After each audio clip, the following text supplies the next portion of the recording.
está na última ceia. Jesus acaba de instituir a Eucaristia. Ele levanta o cálice e diz: "Este é o meu sangue da aliança." Mas então eles vão embora. Eles não terminam a Páscoa. Não há um quarto cálice. Nenhuma bênção final. O que aconteceu? E se eu lhe dissesse que esse pequeno detalhe esquecido, o quarto cálice ausente, contém a chave para entender o mistério da Eucaristia, da cruz e do sacerdócio de Cristo? E se essa revelação não apenas explicasse o ensinamento católico, mas também desmantelasse séculos de teologia protestante sobre a simbólica ceia do Senhor? Isso não é uma conspiração oculta. Está bem ali nas Escrituras. Mas para vê-la, você tem que olhar através dos olhos dos antigos judeus. Se você está pronto para descobrir como as raízes judaicas da última ceia revelam a missa católica como o cumprimento da Páscoa, e como Jesus não encerrou a última ceia até morrer na cruz, então fique comigo. Esta jornada pode mudar a maneira como você vê a Eucaristia para sempre. Se você está comigo nessa jornada de fé, clique no botão curtir. Deixe-me saber de onde você está assistindo nos comentários abaixo. E se esse vídeo lhe trouxer valor, considere se inscrever para ficar conectado com nossa comunidade católica. Agora, você já se perguntou por que Jesus disse: "Tudo está consumado" somente na cruz? Se a última ceia foi uma refeição da Páscoa, por que ele não bebeu o quarto cálice com seus discípulos? Esta não é apenas uma pergunta trivial. Ela atinge o cerne da fé católica. A Eucaristia não é apenas um memorial. É o sacrifício de Cristo profetizado no Antigo Testamento, cumprido no Calvário e tornado presente em cada missa. A maioria dos protestantes aprende que "façam isto em memória de mim" significa que a ceia do Senhor é simbólica, sem sacrifício, sem presença real, sem sacerdócio, apenas uma memória. Mas aqui está o problema. A Páscoa não era simbólica. Era muito séria. Exigia um cordeiro, exigia sangue, e exigia 4 cálices. A liturgia judaica da Páscoa na época de Jesus seguia uma estrutura bem específica. Após a bênção e o consumo de 4 cálices de vinho, a refeição estava completa. O quarto cálice, chamado cálice da consumação, selava o sacrifício da Páscoa. Mas na última ceia, algo estranho acontece. Jesus bebe o terceiro cálice, o cálice da bênção. Veja 1 Coríntios 10:16 da manhã, mas não o quarto. Então ele diz: "Não beberei mais do fruto da videira até que venha o reino de Deus." Lucas 10:18 da noite. O que isso significa? Onde está o quarto cálice? Ele o está guardando, não para o cenáculo, mas para a cruz, avançando para o Calvário. Jesus está pendurado na cruz. O que ele diz? "Tenho sede." João 7:28 da noite. Os soldados levantam uma esponja embebida em vinho azedo, uma bebida comum da Páscoa, e Jesus bebe. Então ele diz: "Está consumado." João 7:30 da noite. Esse foi o quarto cálice. Jesus termina a Páscoa, não no cenáculo, mas na cruz. A última ceia não terminou até que Jesus morreu. Por que isso é explosivo? Porque prova que a Eucaristia e a cruz são um só sacrifício. A missa não é uma oferta separada. É a mesma oferta tornada presente no tempo. O Dr. Brent T. Peter escreve: "Se a última ceia foi o início do sacrifício, então a cruz é sua consumação." Jesus adiou deliberadamente o cálice final para que o sacrifício se estendesse do cenáculo ao Calvário. Essa teologia não é nova. São Paulo disse que Cristo, nossa Páscoa, foi sacrificado. 1 Coríntios 5:7. Ele conecta a Eucaristia à Páscoa judaica e ao sacrifício de Cristo. A igreja primitiva sabia disso. Santo Inácio de Antioquia, escrevendo em 110 d.C.,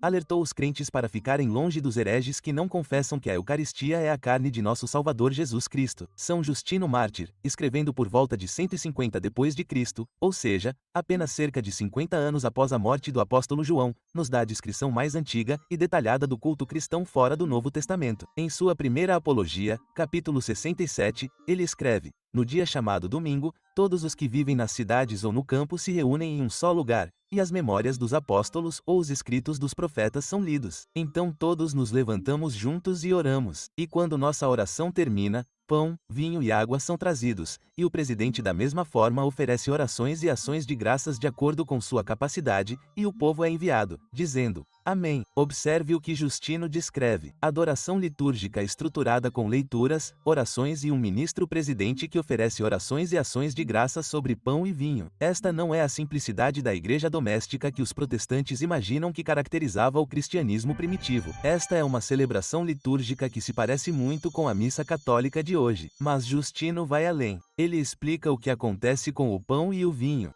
Este alimento é chamado entre nós Eucharistia, da qual ninguém pode participar, exceto aquele que crê que as coisas que ensinamos são verdadeiras, pois não as recebemos como pão ou bebida comuns, mas, da mesma forma, como Jesus Cristo, nosso Salvador, Tendo se feito carne pela palavra de Deus, ele se fez carne e sangue para nossa salvação. Da mesma forma, fomos ensinados que o alimento que é abençoado pela oração da sua palavra é a carne e o sangue daquele Jesus, que se fez carne. Então, vamos recapitular. A teologia protestante que seguiu Lutero e Zwinglio rejeitou a ideia da missa como um sacrifício. Mas se Jesus começou a Páscoa no cenáculo e a terminou na cruz, se o quarto cálice foi no Calvário, então a Eucaristia é inseparável da cruz. Isso significa que a missa não é apenas uma lembrança, é uma participação no único sacrifício de Cristo. Agora, vamos falar francamente. Alguns protestantes argumentam que Jesus não poderia ter dito suas palavras literalmente: não bebereis o sangue. Eles dizem Levítico 5:10 da tarde, mas o Dr. Pedro responde com veemência: para os judeus, o sangue era vida. E na nova aliança, Jesus quer que bebamos seu sangue, não para quebrar a lei, mas para cumpri-la. Como ele diz em João 6:53 da manhã: se vocês não comerem a carne do Filho do Homem e não beberem o seu sangue, não terão vida em si mesmos. Vocês já pensaram no que isso significa para a sua fé diária? Toda vez que vocês vão à missa, vocês não estão apenas participando de um culto. Vocês estão aos pés da cruz. Vocês estão participando da nova Páscoa. Vocês estão bebendo o quarto cálice. Falando em aprofundar a nossa fé, quero convidá-los a se juntarem à nossa comunidade diária da Hora Santa. Todos os dias nos reunimos para leituras, homilias dos pais da igreja, o terço das 7 dores e orações devocionais. Vocês encontrarão o link para o canal do YouTube da Hora Santa Católica na descrição abaixo. Então, e as objeções? Alguns dizem: mas Jesus disse: façam isto em memória de mim, e não me sacrifiquem outra vez. Sim, e essa palavra anamnesis de memória em grego é um termo do templo. Refere-se ao tipo de lembrança que torna o sacrifício presente. O catecismo confirma isso. A Eucaristia é, portanto, um sacrifício porque representa o sacrifício da cruz. SIC 1366.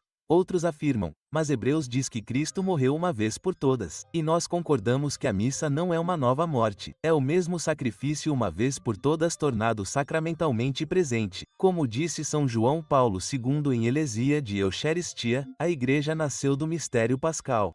Por esta mesma razão, a Eucaristia está no centro da vida da Igreja. E 3. Então, aqui está a lição final. Primeiro, Jesus deixou intencionalmente a última ceia inacabada. Segundo, ele completou a Páscoa na cruz com o quarto cálice. Terceiro, isso mostra que a Eucaristia é o sacrifício do Calvário, real, não simbólico. Se essa verdade comove sua alma, haja de acordo com ela. Vá à missa não apenas como um dever, mas como um encontro com Jesus, nosso verdadeiro Cordeiro Pascal. Vá à confissão e prepare sua alma para recebê-lo dignamente. Compartilhe esta verdade com alguém que não sabe. A Eucaristia não é apenas pão, é Jesus, é vida, é amor derramado. Se este vídeo ajudou a abrir seus olhos, compartilhe-o. Inscreva-se para mais conteúdo católico enraizado nas Escrituras, na tradição e na verdade. E vamos encerrar com isto: que o Cordeiro de Deus que tira os pecados do mundo fortaleça sua fé, aprofunde seu amor e o aproxime cada vez mais de seu sagrado coração na Sagrada Eucaristia. Deus o abençoe. Até o próximo vídeo.